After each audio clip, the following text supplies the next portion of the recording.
What's up, everybody? So today we're visiting the American Civil War Museum in Richmond, Virginia, and if you saw in a previous episode, we were up on the second floor visiting the Greenback America Gallery and the Southern Ambitions Gallery. But now we're going to go through the main gallery on the first floor of the American Civil War Museum. And what it does, it starts in 1860, and it goes through the years of the Civil War, covering the major battles and the hardships endured by our country during this time. Before we head in, I wanted to show you one of the artillery pieces on display here. I believe this may be a howitzer because of the short barrel, but inside, I don't know if you can see the rifling inside the barrel that would make these things deadly accurate. So now we're inside the gallery, and obviously we're starting in 1861.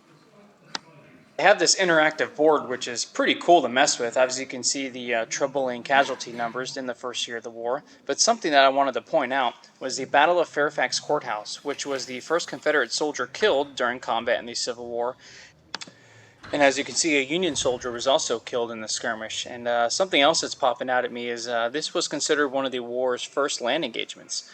Of course, you think of Bull Run, but apparently this happened a little bit before that. So leading up to the Civil War and at the outbreak of the Civil War, everyone thought that this conflict would be rather short-lived. So everyone wanted to get in on it while it lasted. And that included children. Now obviously they were too young to have a combat role during the war, but they had roles such as drummer boys and flag bearers. And as you can see, this young lad, he was not happy to change a musket for a stick. Just, it's a different time. But yeah, you can see how patriotic everybody was. So not only was the country divided and fighting each other, communities and literally families were divided in this conflict and would end up fighting each other on battlefields throughout the country. And here's an example of a family being divided. The Virginia-born Petty brothers found themselves on opposing sides. Thomas would join a Virginia regiment, and the other brother would join a regiment on the Union side. How it wounds my heart to think of him as a traitor to his family. Now, the Trent Affair is something we also covered in episode 13 in the Southern Ambitions Gallery, but the American Civil War could have been a world war, and that was because of this incident when the U.S. Navy boarded the HMS Trent and arrested two Confederate envoys, John Slidell and James M. Mason, and they have a teapot on display that he used, and here it is. It's pretty cool. So one of my favorite things about the Civil War was the uniforms at the onset of the war. There was really no standardized uniforms. As the war progressed, that would change, especially for the Union. But here is a Zouave jacket worn by Captain Clark, who was a member of the Maryland Guard, or also known as the 53rd Maryland Militia. This is just really cool. And here is the hat that he would also wear. Oh my gosh, this is too cool. So this is a armor breastplate that was worn by a Union soldier, and it was discarded and left on the battlefield. Obviously, body armor was in its infancy, but this was left behind since it was ineffective, hard to carry, and would elicit ridicule. I guess they didn't feel as manly with this thing on, but you can imagine just how heavy this would have been. And here's a pretty troubling statement, but true, made by Americans to fight Americans. That was the nature of what was happening. And this is really cool. Here's some of the uniforms and small arms and rifles that would have been used during this time. They even have a Navy uniform. Looks like Confederate officers' uniforms. Here's some of the hats, sabers, would have been carried by officers and cavalry. And here's your standard issued rifle, probably a Springfield, and you can see with the bayonet, and just how long this thing would have been. But this is really, really cool. I didn't realize there were so many pistols and really sword variations. I mean, just really cool to see. Some of this stuff I've never even seen before. What in the world? Now check these out. I have never seen these before, but up top is obviously your standard infantry rifled musket. But these two short-barreled ones I've never seen, especially with the sight on it. But apparently the top one is a more sharpshooter rifle used by both sides, and the bottom one was the James pistol carbine with a telescopic sight. Very interesting. And something else I wanted to point out is number 10 is the Savage 1861 Navy revolver. Check that thing out. That thing is wicked. Now these are always pretty neat to see. This is a volunteer poster calling for a 6-month enlistment. Obviously, the war would last a little longer than that, but you can just see where people's minds were at the onset. And again, at the onset of the war, everyone thought this would be over rather quickly. So not only would people join, but they flocked to the battlefields to watch some of this carnage unfold. And here's a quote from one of these spectators: "That is splendid, oh my, is that not first rate?" So they all thought that this was a great thing to witness. And I believe several government officials even attended the spectatorship of Bull Run. Now, this is something that's interesting and new to me, so I'm learning as I'm reading this right now. But immigrants, the sons of immigrants, and an unknown number of women enlisted on both sides. And immigrants comprise of about 43% of the U.S. Armed Forces, and a smaller number would make up the Confederate forces.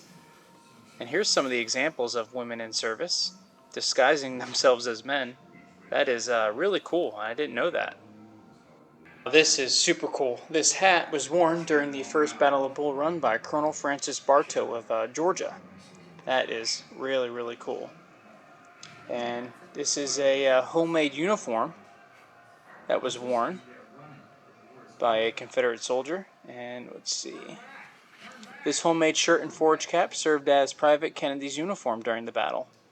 Very cool. Now, Judith Henry was one of the first Americans who witnessed just how terrible this war would have been. Her house, pictured here, sat right on Henry Hill, which was a main hotspot during the Battle of Bull Run, and her mother was killed during the engagement.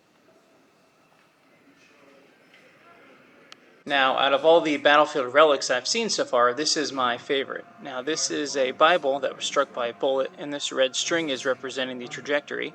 So it went through the soldier's toothbrush, looks like a chain from a pocket watch, and then struck the New Testament and actually saved a soldier's life. That is so cool. Now you can go ahead and add this to the list of things that I'm learning today.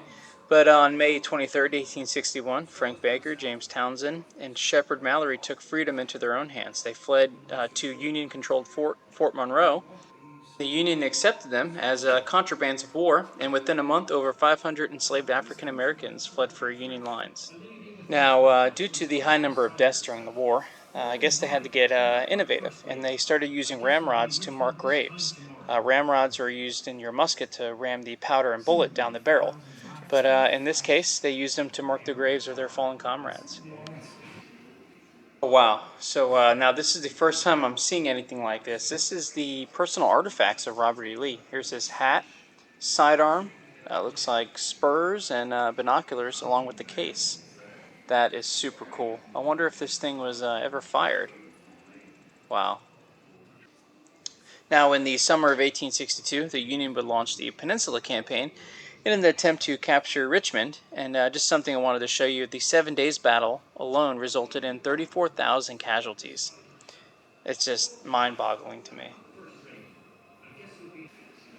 Now, here's a gruesome snapshot of the sunken road at Antietam. And the Civil War was the first war that was photographed. And it was the first time that the public saw the gruesome images of war in newspapers. And I just wanted to point out, here's another ramrod that was converted into a burial hook so they can grab a body and drag it to a grave. But this snapshot here just goes to show you how brutal this war truly was. And this was a Confederate defensive position. Wow. And now we are entering 1863, and as you see, as the battles got bigger, so did the casualty rates. Just staggering. I just can't believe it. Now, if you've ever seen the movie Glory, you'll know a little bit about the 54th Massachusetts Infantry, which was an all-African American regiment. Now, this unit would serve with distinction throughout the American Civil War and also be known for being fierce fighters. But they also showed the rest of the Union Army that African Americans were very worthy soldiers.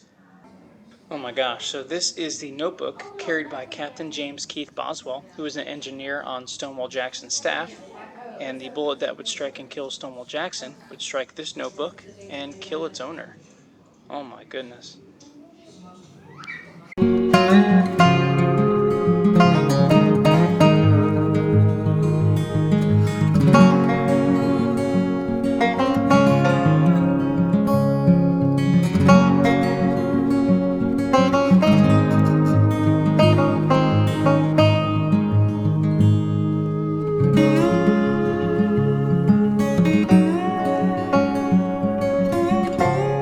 this obviously doesn't look too appetizing, but this biscuit is relevant because it was left over from the siege of Vicksburg.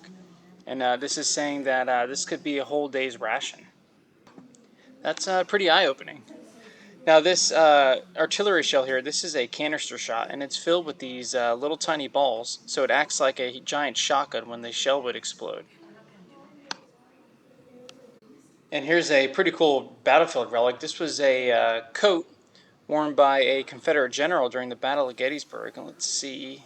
Um, so this was worn by Major General William Dorsey when he was mortally wounded. That is pretty crazy. It's hard to tell where he was hit, judging by the coat, but just to see that up close is very unique. Here's just a brief summary of the Overland Campaign, which resulted in almost 100,000 casualties. Now, this was a result of the war kind of evolving as it went on. Early on, a lot of Napoleonic tactics were used, and as the war progressed, defensive positions became more paramount. They also have a few other things here that were battlefield relics. Now, I don't know if you can tell, but this hat was worn by a soldier, and that dark spot there is a bullet hole. So I'm not sure the outcome of that. And also, here's another example of two bullets colliding in midair. Since I've been in Richmond, I've seen this several times, and it's incredibly rare, but apparently one was a Union and one was a Confederate bullet, and they collided in midair over the battlefield. It's just always so cool to see. Now, here is the famous cavalry commander for the Confederates, Major General Jeb Stuart, and this is saying he was mortally wounded at Yellow Tavern, which I believe isn't too far from Richmond. But on May 11th, 1864, he'd meet with Sheridan's cavalry. And here's some of his personal effects. Here's his boots, and here's a hat, a saber, and it looks like his Lamat pistol. I may be pronouncing that wrong, but that barrel on the bottom, I believe, can fire a shotgun shell. This is too cool to see. And somehow I almost forgot to show you this, but this is his field desk that his items are sitting on. Now, this is where he would receive and send correspondence, I'm sure come up with tactics on campaigns. This is really cool, the amount of history that's been on this desk. Now, this is a Confederate battle flag, obviously, but it was captured at the Battle of Petersburg. And I believe this says the 43rd U.S. Colored Troops captured this battle flag during the Battle of the Crater. That is really awesome. Now, this is Dr. Mary Edwards Walker, and she was not only the first female surgeon in the U.S. Army, but she was the first and only female Medal of Honor recipient since then. The Civil War, in many ways, was the first modern war, and this is just another example of that. The H.L. Hunley would be the first submarine to sink a warship during wartime. Make them so sick of war that generations would pass away before they would again appeal to it. Now, that was a quote made by General Sherman on his march to the sea, and here he is. Now, this looks like a brief snapshot of Sherman's march to the sea, and as you can see, it would begin on November 15th, 1864 in Atlanta, Georgia, and he would leave a path of destruction, wreaking quote-unquote total war, and he would capture Savannah just before Christmas, and he wouldn't burn Savannah. Instead, he gave it to Lincoln as a Christmas present. Obviously, still a pretty controversial topic, but no doubt in my mind that this ended the war sooner. Wow, so I've never seen this before, but this is a piece of a railroad that was wrapped around a tree. They would heat them, and as the steel would expand and soften, they'd wrap them around the tree so it rendered them useless. So now we're coming up to another interactive board, and we're progressing into 1865, and these casualty numbers are just horrific. Now, keep in mind this does include wounded and missing soldiers, but something that I wanted to point out and that I learned new today, bring it into focus here. Let's see if this will pop up. So the CSS Shenandoah would be the last Confederate unit to surrender, and she would surrender in August of 1865 in Liverpool because they were afraid that they would be feared as pirates and be executed. Huh, interesting. Man, this place is just packed with cool relics, but this is the outfit that Confederate President Jefferson Davis would wear when he was captured. Wow, this is something that's super unique to see. And I believe those spurs also belong to him. And here's a few other personal items of his. You can see. Let's get a closer look. See if we can reduce his glare. His glasses, and I believe this is a compass. How cool.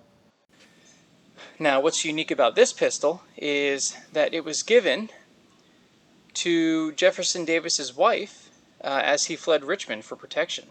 Wow. So this is a trumpet that was commonly used by fire departments during this time to give orders and commands. But it's significant because this fireman's trumpet was likely used to issue commands while Richmond was burning. That is really cool. Obviously, they were burning Richmond because they didn't want to leave anything for the Union Army. And now we've come to the two men that would meet and discuss the surrender at Appomattox. And here's Grant. By the South laying down their arms, they would save thousands of human lives. General Lee would say, "There is nothing left for me to do but to go and see General Grant." Now he would ride to Appomattox on this saddle with that sword and underneath that flag. Wow. Oh my gosh. So they have hair that is from John Wilkes Booth on display. Wow. Now this is eerie, but incredible to see. That is nuts. Now obviously war in itself is absolutely terrible, but here's the amount of soldiers engaged compared to other wars that the United States has fought in. And something that is going to jump out at you, like it did to me, is the deaths. Over 618,000. Now, before we wrap up here today, we're going to check out the amendments that were ratified after the war. The 13th ended slavery. The 14th Amendment granted citizenship to everyone born here and naturalized here. And of course, you have the 15th Amendment, which granted voting rights.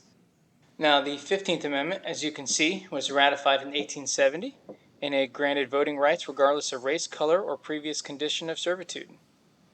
And here is some of the first African Americans who were elected right here in Virginia. This is a really cool picture to see, and I believe they have the names. Let's see. So these are the members of the 1887 Virginia General Assembly.